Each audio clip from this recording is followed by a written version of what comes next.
Hello everyone, this is MFast Noise Stuff, and today we're gonna review, well, not review, but look back on one of my favorite albums of all time by Linkin Park, which is like 9.9 out of 10, which is Linkin Park's Meteora. Yes. In a time of post grunge, hard rock, new metal, heavy metal, stuff like that, there were great bands, and then there were like questionable ones, like, Kid Rock being questionable. And yeah, and some good albums with bad production or bad mastering, like One by One or something. And then we get to Linkin Park's Meteora, which that album is perfectly produced and pretty much has almost all the right ingredients. It's almost flawless. So let's review the album, shall we? Before we get to start, this is a new series I'm making of all time, my favorite albums of all time. Um, Yeah, and I got that album in Christmas 2021. So that and and before I listened to the album when I in the CD, I listened to the album in my phone or TV somewhere after I got the first album Hybrid Theory. And so, well, not only did I get Meteora in Christmas, I also got the actual Hybrid Theory album and Minutes to Midnight album. The reason why I said actual Hybrid Theory album, even though I already have another one, is because it's a it's a CDR thingamajig. My dad's copy, which that copy is missing by myself and was tracked a bit wrong. Like in the checklist was a bit wrong. Thankfully, I got the original one with the actual tracklist with by myself in it. So, yippee! Um, yeah. So let's start off, shall we? Oh, and Linkin Park started making that album whilst in the road when Reanimation came out in 2002. Yes. So yeah, let's get on with talk about our track, each track, shall we? So for the first track of the album, Forward, which is a 14-second song, it's a 9.8 out of 10 for me. Though I could have easily put it 10 out of 10 because it's way short to the point where it's like it's short, but it sets a great tone for the album. So yes. And then next track is Don't Stay, which is a 10 out of 10. Why, you may ask? The vocal melodies, screaming and singing really complement each other and they sound amazing. Along with the guitar riffs and turntables, like the opening tracks, it's really great. The anger behind this track is reasonable and it's fantastic. Like it's not just wee wee wee wee. It's just like um relatable anger. Like when someone just annoys you to the point where you explode or something with a fist of anger. That's what that song is like, and it is relatable for people who who others cannot stand, like how I cannot stand that one person in my secondary school, um, who was weird. But anyways, it's a classic, amazing Linkin Park song to open an album, other than Forward being the previous track, but that counted as an intro. But still, um, this album in general is gonna be fantastic when you listen to it from the front to the back. This song is one of the best openers I've ever heard, and yeah, I have nothing else to say about that because I'm not a professional reviewer as the YouTuber Rocked, but still, it's my first time reviewing an album in like this. But yeah, anyway, when the 20th anniversary for Meteora came out, I was expecting the demo for Don't Stay, to come out, which was titled Sick. However, it didn't come out, and it was also, I think, the first or the last one to be made. Well, maybe the first one demo titled, but the last one to be. I don't know. I don't have a booklet. The booklet's in the car, so and I'm not in the car, so yeah, that the song sets out a great tone because it's really aggressive and it's just powerful melodically. Like One thing I always like about music in general is just melodics. Like it's gonna be powerful and just so great. I may not like Queens of Stone Age that much because the melodies are too simplified, but they're not bad. All right, so yeah. Now next track, Somewhere I Belong, track 3, 10 out of 10. Why? The rapping isn't cringe. In fact, none of the rapping in Linkin Park's discography is cringe. Like, what are you saying? Anyways, the rapping isn't as cringe as other people's rapping. Like, I don't know, nowadays rapping and rap music, but still, Mike Shinoda's rapping skills are really excellent in this track. And the wait, he wasn't rapping in the previous track, but whatever. Yeah, his rapping skills are excellent, even when he's not like full on angry rap, but he's soft rap, but which still makes it good, as it feels like a story, and there's emotion put into it. The intro is iconic. You can't deny it. Like the sweeping reverse guitars, and which was played by the sweeping electronic guitar sound that was played in reverse, yet the chord progression is 1, 2, 3, 4, and it's iconic. And we have to give credit to Chester Bennington for that because he played that guitar chords. Whilst we also give credit to Joe Hanna and Mike Shinoda for reversing it and then chopping it into the correct orders. Then the guitars in the verses and chorus and the bridge, basically the whole song, sounds great. The vocal melodies are perfect and excellent. The lyrics are reasonable and are kind of relatable, as it talks about like trying to belong to somewhere. Like, you know, you want to feel like you belong somewhere when you don't belong in that specific place, but then but you feel like you belong in another place. That kind of thing. Um, and the vocals are excellent. Like, you cannot deny. Like, vocal layering, even if it's not much of it. Like, but the vocals are excellent. Chester's singing and screaming is also excellent. Let's just like um, his voice is perfect for that track. I'm speechless. All right, I told you it's my first time. Yeah, and Mike's rapping makes it perfect. Like Chester's singing and screaming and Mike's rapping makes a perfect combination on this track, as it sits well in the song. It doesn't feel bad or feel off or anything. Yeah, this song is really good and iconic. Despite the track being one of the most overplayed songs, like the YouTube topic video has like, I don't know, 160 million views, whilst the music video is 414 million views. Yeah.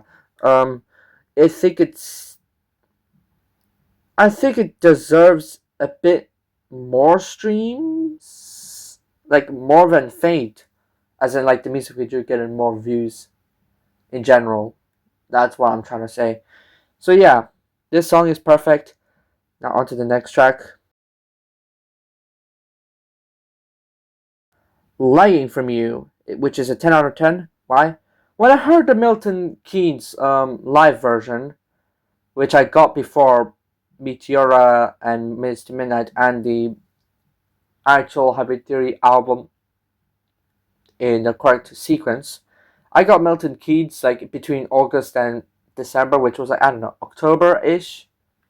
And when I heard that live album, I wasn't into Lying Into You, like Lying From You. Lying Into You, what the fuck? Anyway, Lying From You, yeah, I didn't love it back then, but I didn't hate the song. I just don't know why I was kind of hyped in the live performances, because it obviously, well, the live performances were mixed well, but it was a bit confusing. So when hearing it, obviously because it's live performance, so what do you expect? But when hearing the studio version, like a bit for first time and then a bit more and more and more, it felt more complete. The guitar riffs are excellent. Like Brad Delson's guitars are really good in this. Chester's vocals are brilliant. Mike's rapping flow is very amazing. Once again, um, The lyrics are almost relatable too, because it's about like lying away from that person and just like you you want to be pushed aside or something, so let me go and that kind of stuff. Um, the melodies are powerful in the song, and yeah, this song is one of the, this song is a great track. Now next track is Hit the Floor. Now we get to the songs that aren't as 10 out of 10, which is why the album is a 9.9 out of 10. Because when I first heard Hit the Floor, I wasn't I I wasn't too into that song. Where unlike Lying From You, I didn't hear that Hit the Floor live in the Milton Keynes version. Obviously, it has been played live, but not in the, you know. Um, the lyrics are relatable though, so it's like industry stuff where it's like, oh man, why the industry? Uh, yeah, but I wasn't too into that song because I thought it was filler.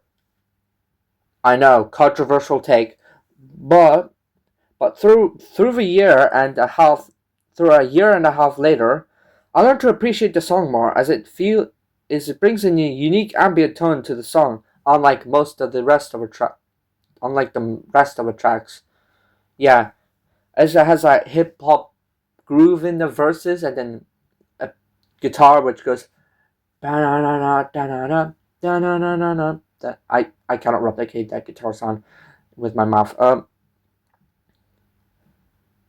And And sure, it may not be the best song or perfect song in the album, but this song is one of the most unique songs ever in the album. Speaking, well, obviously there's more unique songs, which we'll get onto later, but that song is also kind of unique for its ambient tone and yeah. The song is best to hear at night as it has a nighttime kind of feeling, so yeah. If you wait listening to it in the morning, it may not get the same effect unless it's very cloudy or night sky or something, and like you're in the suburbs or something, and you listen to that track and it sounds perfect. The vocal melodies are also great, along with Mike's rap flow being excellent. That's yeah, and it's because when you listen to the song at night, the verses actually feel more alive, like alive. You know what I'm saying? Um, the drum machines aren't as what's that drum machine? Thankfully, those drum machines are really good, and they don't sound like Sleep Token drum machines. Ugh. Sleep Tokens, oh god, I had to listen to Sleep Token before download because I thought, oh, maybe they're just actually good, but if I just having overproduced me, no, no, no, no, no, no, no, no, no. Anyways, the synths by Mike or Joe, I don't know who done those, are really good as well. The guitar riffs have a certain stop in between, which is why the song may not be the best, but it's still good. So, yeah, it makes it not complete in the first half of the chorus, which is why the song is dragged down by 1%. So, but other than that, the song's good. Like, really good. Almost perfect. So, almost flawless, you could say. Next track, Easier to Run, which that song's a 10 out of 10. Why? This song heals me personally. Like, it makes me cry sometimes, but in the earlier days a bit, or maybe still now, I don't know. After Chester died, like, I didn't even. I listened to Linkin Park's music before he died, like, but only like 3 or 4 songs. Like, obviously, the Transformers tracks, minus Until It's Gone, which I didn't hear until later. And in the end, and damn it, I should have. And I don't know, for few days before Chester died, I was watching Cars 3. Oh, God damn it, I should have. Oh, what should have been there? Alright, enough with the mental breakdowns. It's one of my favorite personal. It's one of my personal favorites in this album, other than tracks 2, 8, and 9. It's basically Crawling 2.0, but still good. Like, I don't mind a crawling copy, but I don't want to repeat. But, like, just two crawling. I don't know. Normally, I don't like a duplicate track, but unless it's emotional, then it's alright.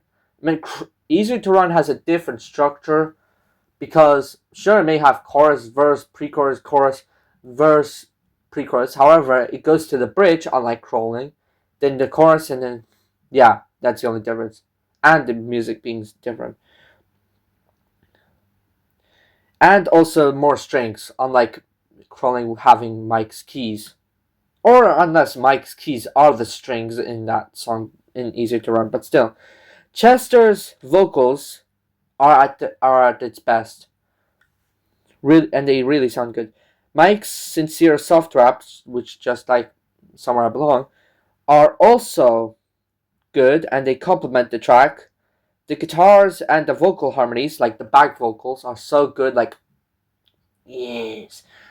Um, Along with Mike and Joe's keys and turntables also working really well. The drums are also kind of unique in this track because they have a certain, I don't know, certain feel to it, which they are really good. Rob Barter doesn't get enough credit for his drumming. Drumming, it's not flashy, but it like as in double kick or something, but it gives the track more emotion. In fact, each track more emotion. The vocal melodies are also fantastic in this song. It's sad that this song is barely played live and has less streams. Thankfully, there's footage and audio formats for Easy to Run live performances. But Easy to Run's not played live that much because the bassist Dave Phoenix Farrell, said that this song is one of his disliked songs that he doesn't want to play live ever for some reason. Maybe it's because it's too sad or a calling copy or who knows. Oh no, we know that he doesn't like it. I like it though, so I think that song deserves more streams, even though the song's nearly 10 million views. I still think that song, topic video, and yeah, I think it deserves at least more views than uh, Lying From You, despite Lying From You also being one of the good songs, but still, yeah.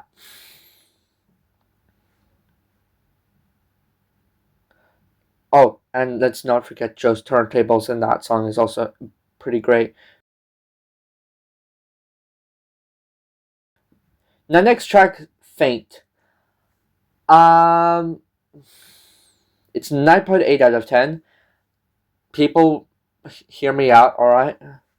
It's a good hype song. The song opening is iconic. Mike's rap flow is excellent. Chester's vocals are good. The drums are also good. The only problems I have with this song, hear me out, is that I think it is way too overplayed and overrated in my opinion. Like seriously, this song is like the second most popular song in the album, although not the second most popular in the topic videos of YouTube, but still very overrated. Like, god damn, how is Breaking the Habit or Somewhere I Belong or not even past Faint? Like, I get Faint being a good hype song, but it doesn't hit the same with other tracks, I'm sorry. But, anyways, back to what I was saying. And the track, yeah, as I said, the track isn't as perfect as the other tracks like Don't Stay or Easier to Run, etc., etc., etc. But it's still a good track to get pumping energy in your veins and that kind of stuff. So, yeah, it's a good track, but not the best. So, in fact, it's a 9.8 out of 10, obviously. So, next up, Figure the 09. Why, you may ask, on why it's a 10 out of 10? This song is one of the heaviest songs in the album. I mean, besides Don't Stay and other songs, of course. But, like, the anger and pain in this is just surreal. Like, god damn. Hell, even the demos are good. That's how good this track is. I mean, Live From You demo and Easy to Run demos are good, although Easy to Run demo has a good string section in the chorus, unlike the actual version. But there's no vocals in the demo, so, you know. And the drums in the demo were a bit too reverberated. Not Saint Anger reverberated, which, controversial opinion, guys. I think Saint Anger is either second or third or fourth most favorite album. Second most favorite album, actually. Second? Yeah, second most favorite. Mainly because I would have put Black Album as my second favorite, but of Metallica, but it's a bit overrated, even though I like the album. Anyways, back to what I was saying. The vocal melodies are at its best in this song. The rap verses flow really well. The guitars are really good. Chester Sing Scream's vocals are at its peak best. They were cooking in this song, alright? Especially the chorus and the last chorus. The short pre-chorus, like, never goes away. Just, yeah. That song's like one of the tastiest songs ever. Okay, maybe not as tasty, but like really good. That song's really good. And thankfully it was in the movie. Too bad the song's still underrated. But still, that song should also deserves more streams. Yeah. Despite the demos lacking certain elements in each of them, like Mike's vocals in the Chester demo, or Chester's vocals in the Mike demo. Because Mike demo has the rap verses but not Chester's vocals, and Chester demo has the Chester vocals but not the Mike. Well, it has Mike's vocals but not the rap vocals, you know what I'm saying? So,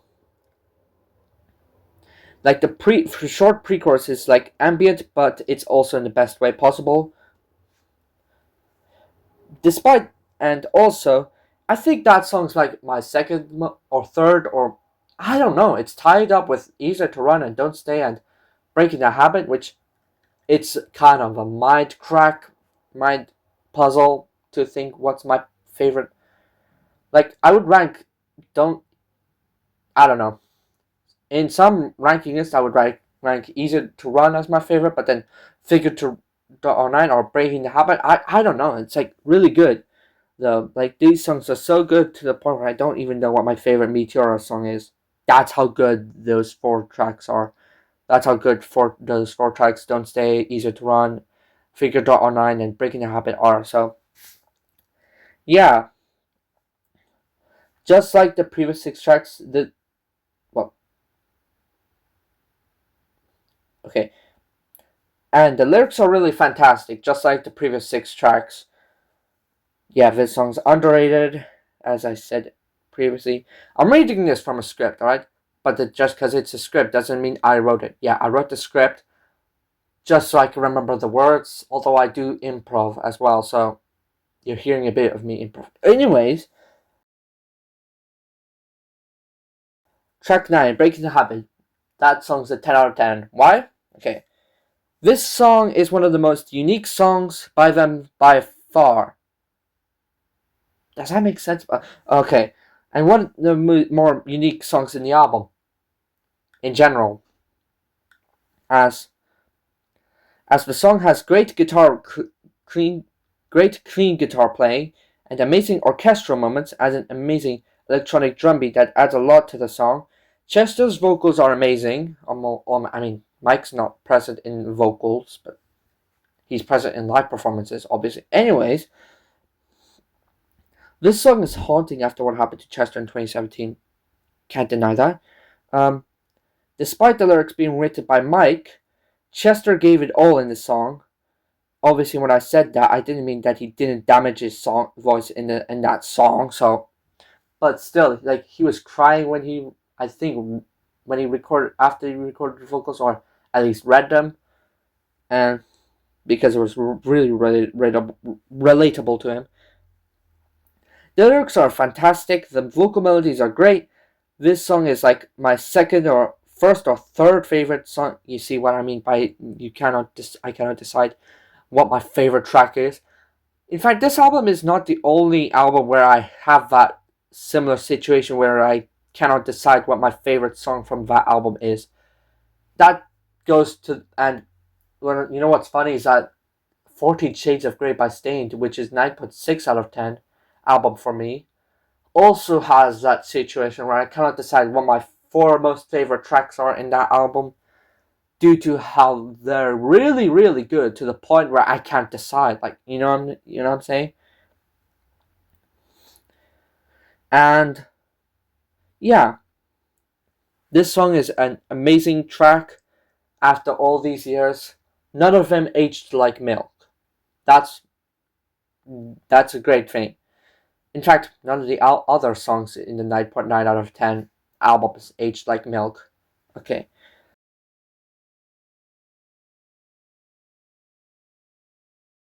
Next track, track 10, From the Inside.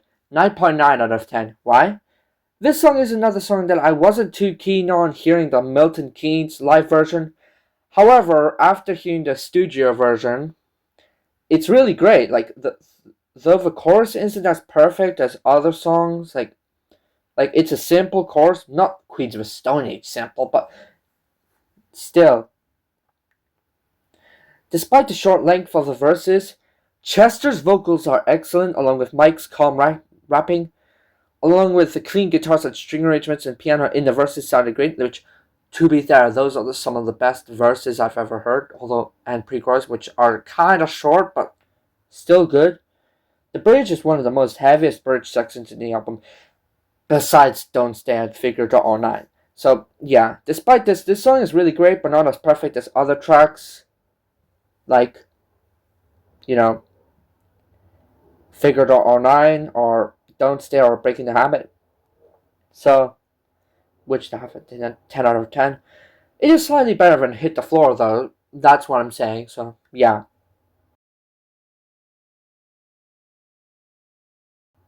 Now the next track, Nobody's Listening.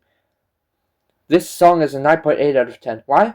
When I first heard that song, I thought it was a filler track, just like Hit the Floor. Like, I don't know why, but I just did. Like, it felt off for me when in the first few listens, as I didn't feel any heaviness in the song.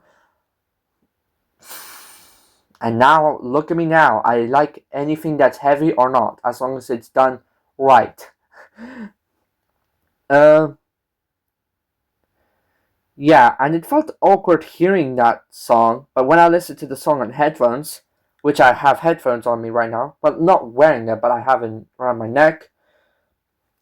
Yes, the guitars were there were actual guitars in the chorus, which I thought there weren't, which add this nice touch to the song, and they sound really nice, even if it's just slow chugs like boom, boom, boom. Like, okay, as I always said, okay, Mike has this whole spotlight on him in this song, as his rap flows are excellent and a bit fast, because when I tried rapping along to it in the car, I cannot catch up.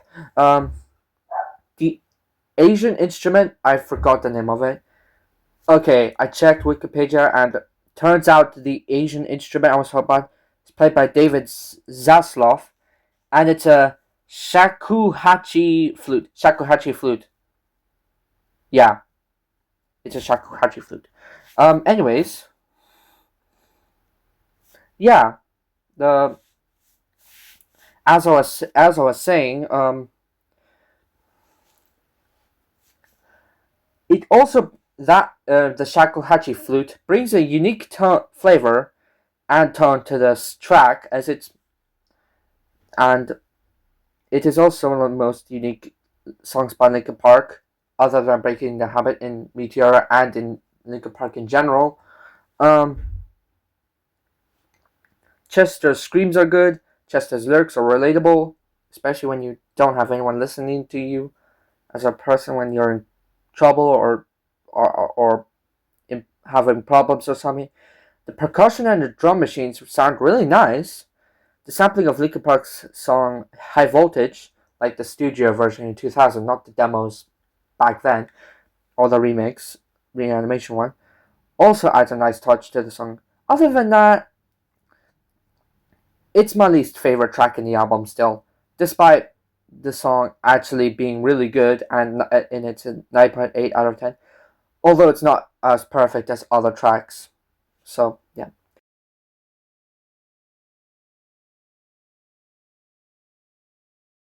Next track, Session, track 12. This song's a 9.9 out of 10. Why? Why, you may ask why I rated it a dot? The instrumental is a really good instrumental. It's also influential, and it influenced one of my band songs, Danger, which will come out soon. So yeah.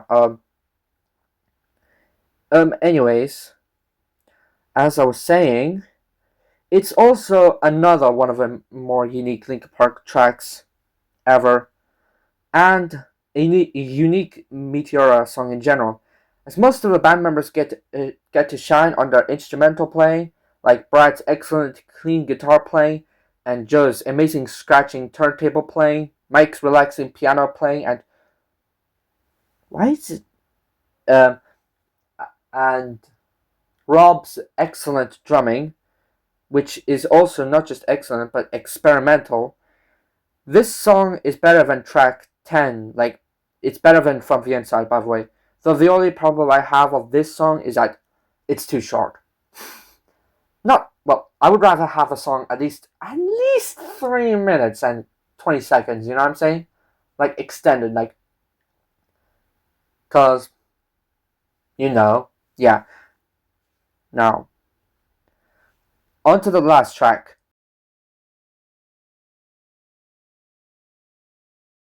Numb, track 13. 10 out of 10. Why, you may ask? Despite the song being the most overplayed and one of the most popular songs by Linkin Park ever, along with being overrated in terms of what you say, it's still a great song, like an amazing song. The opening notes are instantly recognizable. The guitars aren't too flashy, yet they sound good. Mike's piano playing and calm short rapping, like really short rapping, are excellent. The synths and the turntables sound excellent. The drums are versatile and great. Chester's vocals are excellent and done in one breath. Well, not in one breath, but when you sing along, you have to do this all in one breath. So, yeah, unless if you take a breath like shortly. Well, yeah, I don't know how to describe it. Like, and the melody is also great. It's a great closer to the album, even though the album ends way too soon. And let's not forget about the demos. For example, Lost, which I think that song is also one of the best tracks. And same with Massive. Although Massive is a demo, I think it should be done a bit more because that song has potential. Like, the chorus sounds great, like so harmonically and melodically good in that track. 8.06 also kind of has potential, depending on where you look at it. Um, More of the Victims also amazing. I don't get why Linkin Park said they don't like that track, like how they said they can't make that track good when the track sounds really good and it works well. It could, like, More of a Victim could have replaced, I don't know, From the Inside, or Lost could have. Although Lost and Numb are pretty much similar in terms of tone, but they chose Numb because, I don't know. In fact, Numb and Lost were both mixed, though Numb was preferred, but Lost also was mixed and finished.